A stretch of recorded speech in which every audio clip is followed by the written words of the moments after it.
So another Masters of the Universe live-action movie was released not so long ago, and it only makes sense that we milk the franchise as much as we can. As we all know, Skeletor is the primary antagonist of the He-Man franchise. Despite being defeated countless times by He-Man, he somehow always finds another way to threaten Eternia. The exact reason behind his survival depends on the continuity. In the 2002 animated series, Skeletor was originally Keldor, the half-brother of King Randor. During a battle with Randor, Keldor threw acid at him, but Randor deflected it back into Keldor's face. The dying Keldor was taken to Hordak, who transformed him into the skull-faced sorcerer known as Skeletor. Other versions give him completely different origins. In some, he's an extra-dimensional demon. In others, he's a dark sorcerer, conqueror, or other corrupted relative of Eternia's royal family. He also uses necromancy and other forms of forbidden magic in certain continuities, but he's not universally immortal or completely impossible to kill. Creepy, and casting Jared Leto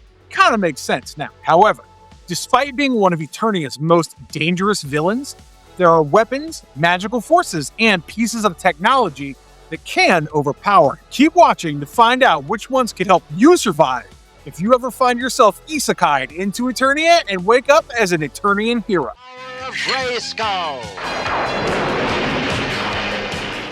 Weapon number 1. The Power Sword. The Power Sword is He-Man's primary weapon, and in several continuities, Skeletor desperately wants to possess it. While stationary, of course, it can't do much. But in the hands of someone such as He-Man, it can cause an unbelievable amount of damage. The sword can be used in direct combat, deflect magical attacks, channel powerful energy, and in the Filmation continuity, allow Prince Adam to transform into He-Man by calling upon the power of Grayskull. However, the sword's origin and purpose have changed considerably between different versions of the franchise. In the original mini-comics, He-Man was not Prince Adam. He was a powerful warrior and left his jungle tribe to protect Eternia. His main weapons included a battle axe, shield, and one half of the Power Sword. Skeletor possessed the sword's other half. When combined, the two halves could act as a key capable of opening Castle Grayskull and accessing the power hidden inside it. He-Man's responsibility was to prevent Skeletor from obtaining and joining both pieces. It was the 1983 Filmation animated series that established the now famous idea of Prince Adam raising the sword and transforming into He-Man. In that continuity, the sword serves as the standard conduit through which Adam accesses the power of Grayskull. He cannot ordinarily transform without it, although a few unusual stories in alternate continuities have shown him accessing power through other means.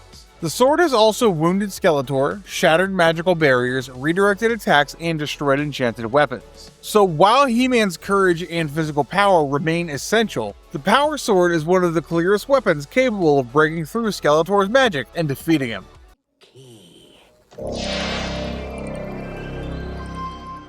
Weapon number 2, the Cosmic Key. In 1987, the live-action Masters of the Universe movie introduced two powerful attractions. The first was the Cosmic Key. The second was a shirtless, oiled-up Swedish dreamboat named Dolph Lundgren. Ooh, mama. While the latter did not have much of an effect on Skeletor, the Cosmic Key became one of the most useful devices introduced in the movie's continuity. The Cosmic Key was created by Keldor, a Thenurian inventor and locksmith. Evil Lyn tricked Keldor and obtained one version of the device for Skeletor. That allowed Skeletor's forces to open a portal directly into Castle Grayskull and seize control of the fortress. Fortunately, Keldor still possessed an earlier prototype. The Cosmic Key uses musical tones to open portals across enormous distances and even between different worlds. It's not exactly a weapon. It doesn't fire destructive beams or overpower Skeletor through physical force. Its strength lies in transportation and strategy. The device allowed He-Man, Man-at-Arms, Teela, and Keldor to escape Skeletor's army and travel to Earth. Later, after repairing the prototype and recreating the necessary musical tones, the heroes used it to return directly to Castle Grayskull. That means the Cosmic Key can bypass fortifications, avoid armies, perform emergency escapes, and place Eternia's heroes directly inside Skeletor's stronghold. The movie itself proved how dangerous the key could be. Skeletor captured Castle Grayskull largely because Evil Lyn had obtained it. So no, the Cosmic Key will not defeat Skeletor through direct combat.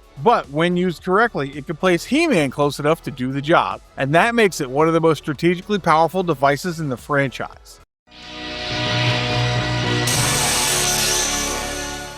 Weapon number 3, the sorceress at full strength. The sorceress is the guardian of Castle Grayskull and one of the most powerful magical beings on Eternia. In the Filmation continuity, her name before becoming the sorceress was Tila Na. Her powers are strongest while she remains inside Castle Grayskull. There, she can cast protective spells, communicate telepathically, create portals, produce energy attacks, disguise herself, and transform into the Falcon Zor. Outside the castle, however, her powers are often significantly reduced. She can travel in the form of Zor, but maintaining her human form and full magical strength beyond a Grayskull is considerably more difficult. Before Tila Na became the sorceress, Castle Grayskull was protected by Kuruk Ungol. During the Filmation episode, Origin of the Sorceress, Kuruk Ungol chose Tila Na as her successor after Tila Na helped to defend Eternia against Morgoth. Crystal of Alinar allowed Tila to retain her human form and magical abilities outside Castle Grayskull while confronting him. This does not make the sorceress omnipotent or invincible. Skeletor has captured, weakened, deceived, and imprisoned her in different continuities. However, inside Castle Grayskull, and with access to its full power, she possesses a major advantage over him. Her knowledge of Grayskull's secrets also makes her dangerous in ways that raw power alone can't match. Skeletor constantly tries to control the castle because much of its power remains inaccessible without the knowledge of its guardian. The sorceress may not always be able to destroy him outright, but she can banish him, restrain him, counter his spells, protect the castle from him, and empower He-Man to finish the battle. Unlike Skeletor, who often steals, bargains for, or corrupts magical power, Tila Na was selected to become Grayskull's guardian. That doesn't automatically make her more powerful in every confrontation, but it does give her a deeper understanding of the castle's magic than Skeletor possesses. Weapon number 4, King Hiss and the Snakemen's Ancient Magic.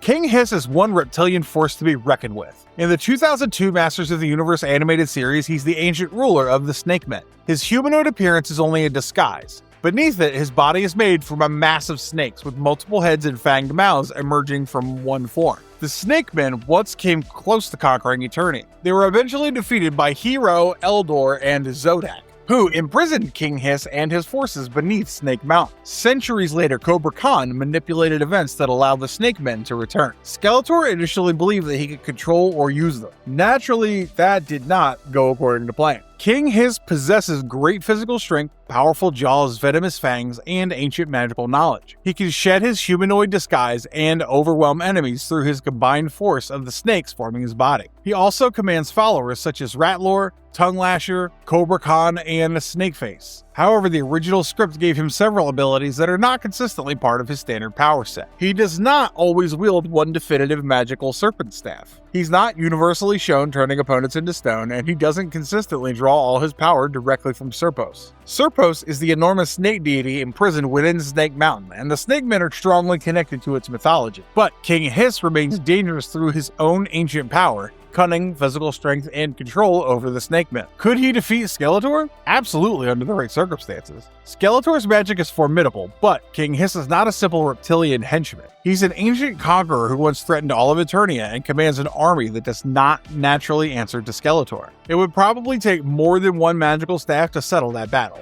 But Skeletor would be making a serious mistake if he treated King Hiss as another servant he could betray without consequences.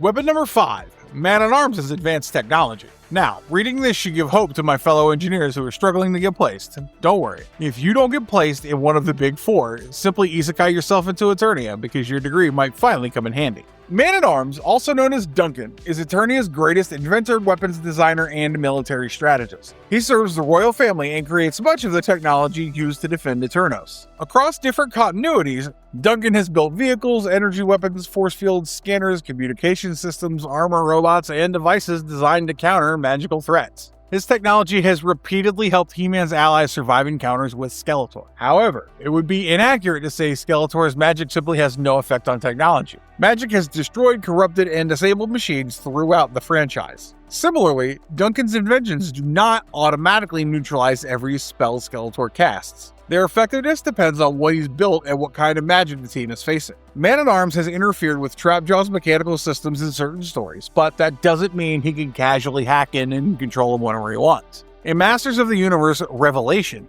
Duncan works with Orko and the other heroes against Skeletor's magical forces. Technology and magic are often combined because neither one is guaranteed to succeed alone. That's one of Duncan's greatest strengths. He doesn't approach Skeletor as merely a wizard who must be punched harder. He studies his weapons, finds vulnerabilities, and builds countermeasures. Force field generators can block attacks. Energy shields can redirect or absorb certain blasts. Scanning equipment can locate hidden magical objects. Specialized devices can disrupt the spell long enough for He-Man and the sorceress to act. By himself, Man-at-Arms would struggle to defeat Skeletor in a direct magical confrontation. But give Duncan enough preparation time and he has access to Eternian technology and a clear understanding of Skeletor's latest plan, and he can create exactly the opening He-Man needs. Engineers 2. Magic?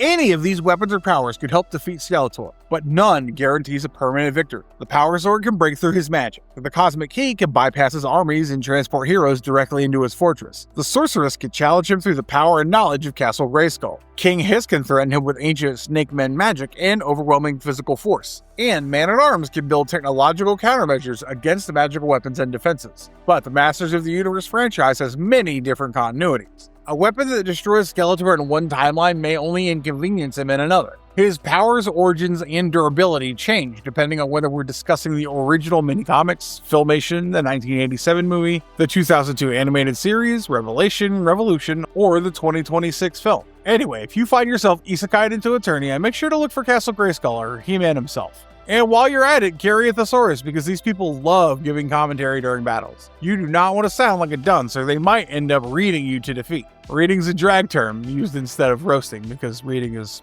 fundamental. Shout out to the handful of RuPaul's Drag Race fans on this channel. Actually, better yet, find Keldor and ask him to use the Cosmic Key. Just come back to Earth. No, I don't doubt your mind at all. I'm sure your scrawny asses can't even bench 5 kilos and can definitely defeat Skeletor. Yeah, anyway, if you get isekai'd to Eternia or if you stay here for the rest of your lives, be sure to stay safe. And as always,